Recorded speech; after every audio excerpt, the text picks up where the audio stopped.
দিলাম আপনাদের বিবেক যদি বলে যে এই পদের জন্য মোশাররফ হোসেন উপযুক্ত, তাইলে আনারস মার্কায় আগামী 21 তারিখ নির্বাচনে একটি ভোট দিবেন এবং তার রানিং মেট এবং তার ভাইস চেয়ারম্যান পদপ্রার্থী আজিজ এবং তার মার্কা হল চশমা।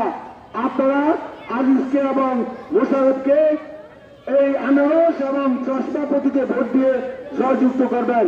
আপনাদের ইউনিয়নের চেয়ারম্যান আমার নেতার সবচেয়ে প্রিয় মানুষ। আপনি জিজ্ঞাসা করেন আপনারা, আমি আল্লাহকে হাজর নজর করে বলি, তারা যখন গিয়েছিল নেতার কাছে সব চেয়ারম্যানরা ইউনিয়নের বলেছে লিডার বলেন উপজেলা নির্বাচন আসবে, আপনি কাকে বলবেন? চেয়ারম্যানকে জিজ্ঞাসা করেন, বলেছে কেন মোশাররফ আছে না? মোশাররফই তো উপজেলা চেয়ারম্যানে আমি নমিনেশন দেব। জিজ্ঞাসা করেন বলেছে কিনা। যাই হোক, আমাদের নেত্রী নির্দেশনা দিয়েছে নৌকা দিব না। যদি নৌকা দিত তাহলে মোশাররফই তোফায়েল আহমদ নৌকা প্রতীক দিত। কিন্তু আমাদের দল থেকে সিদ্ধান্ত হয়েছে নৌকা দেওয়া যাবে না, নৌকা দিবে না।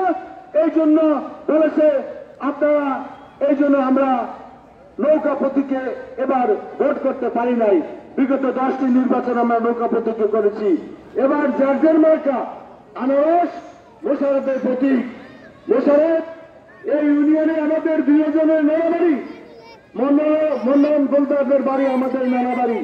আমাদের দাবি আছে, আমাদের অধিকার আছে। যেহেতু আমরা এই ইউনিয়নে আমাদের নানাবাড়ি, এই ইউনিয়নের দাবির অধিকার নিয়ে মোশাররফ আপনাদের কাছে গিয়ে একটা ভোট চাইতে পারে না? পারে না? যদি মোশাররফ আপনাদের কাছে একটা ভোট চাইতে পারে, তাহলে আমরা আশা করি আগামী